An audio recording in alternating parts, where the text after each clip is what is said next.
मुझे ये बताएं आप कि वो उनका यौम कपूर का दिन था, वो सेलिब्रेट कर रहे थे, उनके वहां पे प्रोग्राम हो रहे थे, सबत था उनका, सरप्राइज 50th एनिवर्सरी पे जाके जो किया है आपने, उसको किस तरह जस्टिफाई करेंगे आप?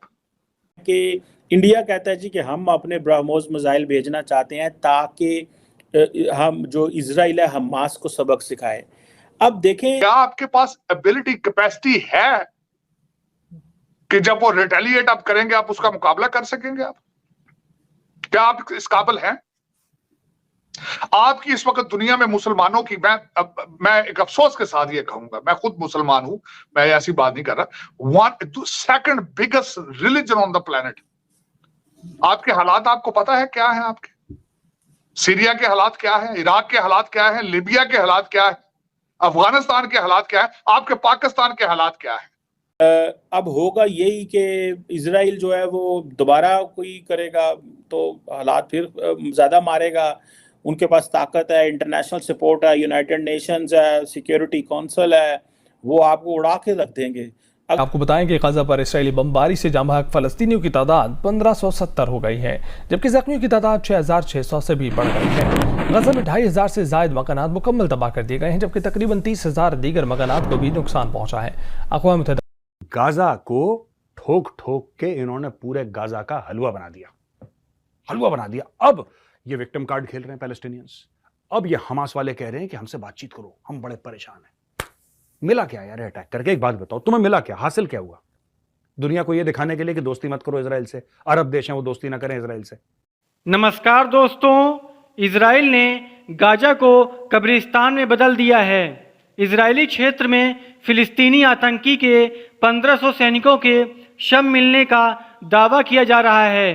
इजराइल की सेना ने कहा है कि अब तक देश के सभी बॉर्डर को सुरक्षित कर लिया गया है और देर रात तक अब तक हमास का एक भी आतंकी इजराइल में नहीं घुस पाया है। फिलिस्तीन के चरमपंथी संगठन हमास ने शनिवार को इजराइल पर रॉकेट दागे। इजराइल ने भी पलटवार करते हुए हमास पर बमबारी कर दी। देखते ही देखते ये लड़ाई जंग में बदल गई।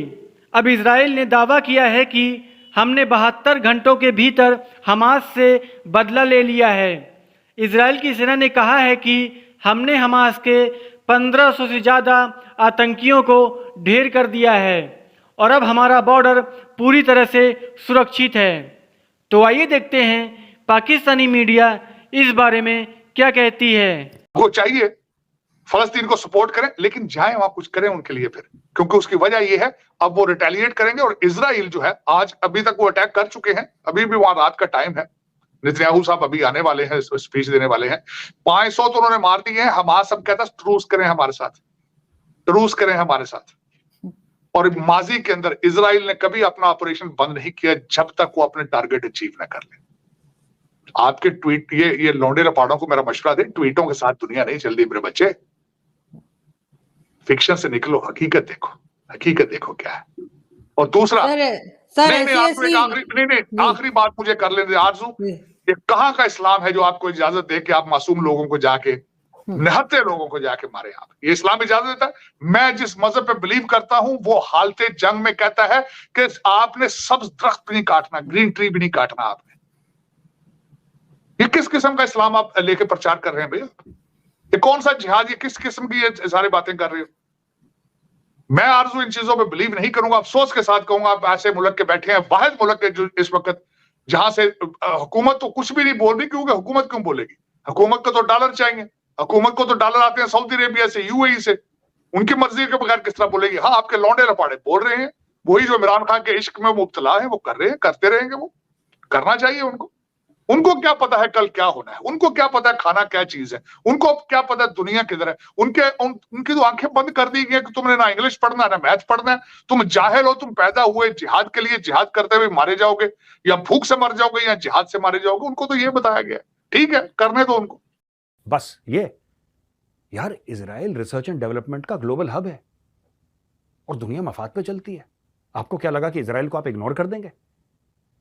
तुम्हारे जो तुम सो कॉल्ड तुम्हारा कोट अनकोट फ्रीडम स्ट्रगल है, उसके लिए ये सऊदी अरब का भी फ्रीडम स्ट्रगल है, ये दुनिया भर का फ्रीडम स्ट्रगल है? ऐसा सोचा था तुमने? बेवकूफों, अब तुम्हें मार पड़ रही है, अब तुम्हें बुरा लग रहा है, और मार अभी और पड़ेगी, साल भर और पड़ेगी, साल 1.5 साल, फिर थक जाएंगे, फिर यहूदी बैठ जाएंगे चुपचाप। पर अभी तुम कुटोगे बेटा, ठीक है ना। अब देखो, तुम्हारी बिल्डिंगें चली गई, तुम्हारे शॉपिंग मॉल चले गए, तुम्हारी सड़कें चली गई यार, ठीक है, तुम्हारे स्कूल चले गए, सबसे बड़ी बात तुम्हारी नौकरियां चली गई।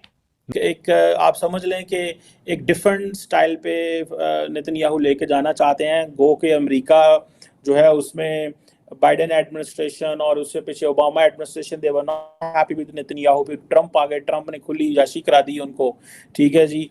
और लेकिन अब आप देखें कि अब सऊदीज बड़ा अच्छा कदम लेने लगे थे और हमें ऐसे लग रहा था कि चीज़ें बेहतर होंगी, but I am really disappointed with this mindset within the Muslim world that we need to go for confrontation. आप बिल्कुल कन्फ्रंटेशन करें, आप करें, पहला अपने घोड़े तो तैयार कर लो भाई। आपके पास घोड़े ही नहीं है, आपके पास बंदूकें ही नहीं है, आपके पास असला ही नहीं है। घोड़े से मुराद 21st सेंचुरी में ये है to have a cutting edge weaponry.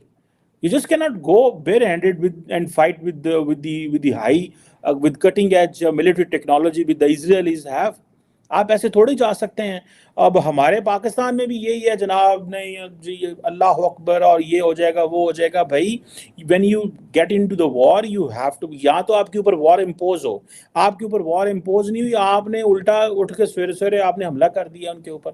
जारी बात है, I understand the Palestinians have so many concerns. Netanyahu ने यूएन की स्पीच के अंदर जो है उन्होंने सारा गजा और वेस्ट बैंक ही उड़ा दिया। उन्होंने कहा असियां होने थे सारे, ठीक है। That was very provocative and that was a violation of the fundamental resolutions and fundamental charter of the UN general assembly. And उन्होंने उधर खड़े होके तो उनका मैप खत्म कर दिया। सो वो बेसिकली जैसे मैंने आपको बताया ना कि वो जो दो मेन पार्टीज हैं जहां से उनको सपोर्ट मिली है वो तो वहां से चल रहे हैं, ठीक है जी। सो ये आप ये समझ लें कि ठीक है जी, ये एक नई डायरेक्शन में हम जा रहे हैं। अब पाकिस्तान क्या कह सकता है इसमें? कुछ भी नहीं, हम तो कुछ नहीं कह सकते। इंडिया के वजन ज़्यादा है इधर, ठीक है। इंडिया इस सारी की सारी जंग को एक और एक एंगल में देखना चाहता है।